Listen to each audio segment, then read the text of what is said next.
Yung pagbawas mo, okay lang. Medyo yung Pag ano po? kung minsan Apo. yung pagbawas araw-araw naman yan. Yung feeling talaga okay. Opo. Hindi naman nagpakita dito na ano, yung Na- blood viscosity mo. Kaya Opo. yan ang i-maintain mo, no, yung pag-inom ng tubig. Inom ng tubig na marami. Ang kailangan natin mga 10 baso sa araw. 10 glass of water. A Pero day. maganda yung pag-inom isang baso bago matulog. Ano pong gagawin mo para bumaba yung ano? Meron akong Reseta, cholesterol. kasi nagrusubastatin ka eh. Hindi ko na nga po tinuloy eh. Kasi Kaya ba? hindi na. Wala po akong mabilhan.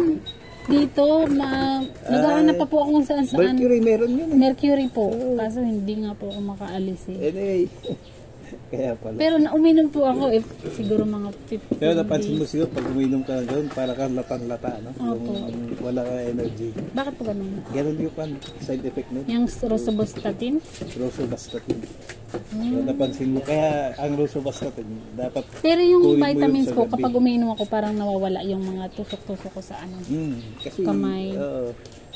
kaya lang, kulang Kulang yung vitamins. yung B-complex. Pwede mo damihan ng B-complex mo kasi ano naman yun eh. Vitamins lang Water-soluble yun. eh. Ang water soluble Wala po siyang overdose. hindi mag-overdose yun kasi kung hindi na kailan ng katawan mo, ilalabas lang. Ang, ayan, no? Ang nag-overdose itong apat na yan. A, D, E, N, K. Kasi fat soluble yan.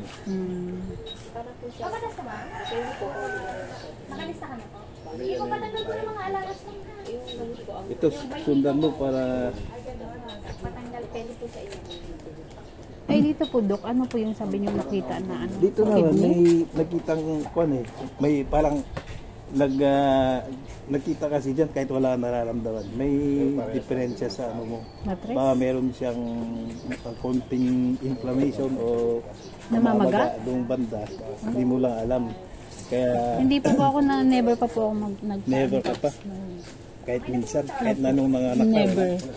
Never ever. Pero never na wala ka naman nararamdaman. Wala po. Kaya yun ang mahirap eh, yung wala kang nararamdaman. Tapos biglang. Biglang. Ang ina-advise ko dito, pati ka rin sa ubigay niyo. Pero subukan muna natin gamutin yan. Pwede po magpapapaksmer muna. Papsmear muna. Pwede ka mo para makita rin. Kasi papsmear dapat once a year na nagpapapsmear. Ginagawa. Eh, hindi po. Tatakot kasi ako eh. Hindi mo lang alam, baka meron ka ng problema dun eh. Anong trabaho mo? Diyan lang po nagtitinda. Nagtitinda lang. Magpaaraw ka pa minsan-minsan, kulang ka sa vitamin D. Paaraw pala ko lang. Maaga po kasi kami nagwawali. Hindi na nakakalabas sa ano. Kulang ka ng vitamin D. Kailangan pala araw. Kailan yung araw? Kaya nga itong mga call center, sila number one na Anemic. natin yan. Kasi puro Pero hindi naman sila. po ako anemic. Hindi wala naman pinakita dito. Pero hindi mo kasi makikita dito yung... Eh, Dok, normal lang ba yun ano kapag minsan yung nahihilo ka? Ano, kulang kasi ako lagi sa tulog. Isa pa yun. Kaya... pwede yung pagkahilo mo is mataas yung cholesterol mo kasi. O pwede rin na mababa, kulang ka rin sa B-complex. Pag nagtamang dose ka ng B-complex mo, gaganda yan.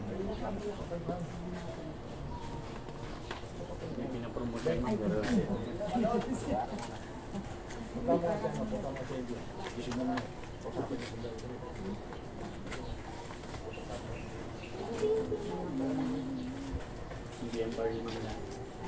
Barley lang alam nyo.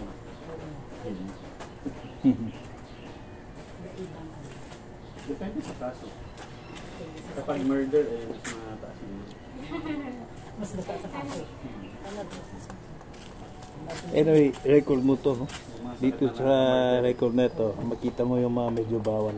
Ayan, ito po. Ayan, ito yung Need to avoid foods to ito eat. yung mga pwede Kailangan mo kainin.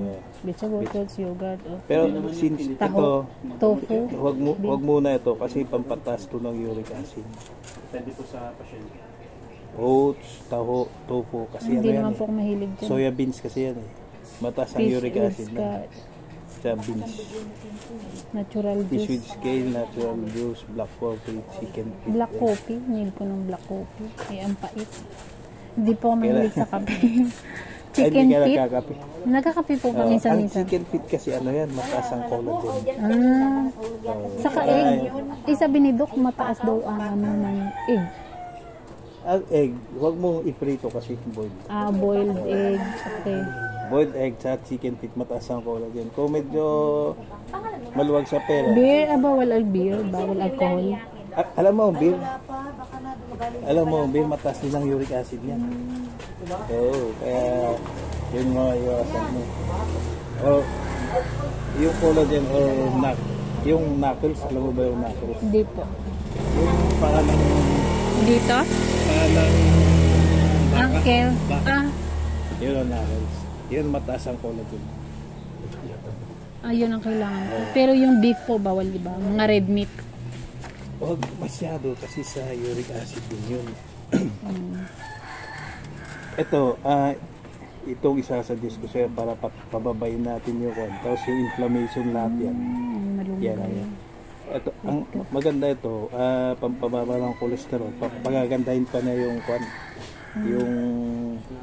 ito po. Sa inyo po yan mabibili. Dito sa...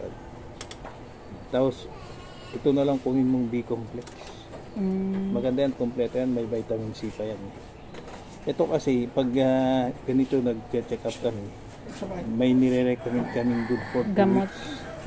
Good for 2 weeks yan. Para, kailan yung... Kailangan pong bumili. Paano po kung wala pang bili doon? Mag-usap na lang kayo. Ito ako, no?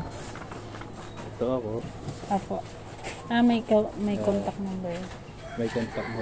Kung may tanong ka or anything, alam mo lang dyan. Ay, magkano naman po ito ang tanong? Yan. Mag-usap na lang po kayo sa... Dito po? kanya. Sige po. Ito kasi, bumabalik kami sa... Kailan yun? 31 po. July 31. Dito po ang ano nyo? Ang clinic po ba yan? Ano ka simple? Pag walang pambili, bumili. Hindi, ito yung sa... Walang ibang option doon. Sa Kaya. Tampay. Hindi naman sa pilitan, Doc, no? Hindi na sa Pilipinas. Tulad niyan, ilang beses ka nagpa-check, wala ka namang gamot. Diba? Wala rin useless.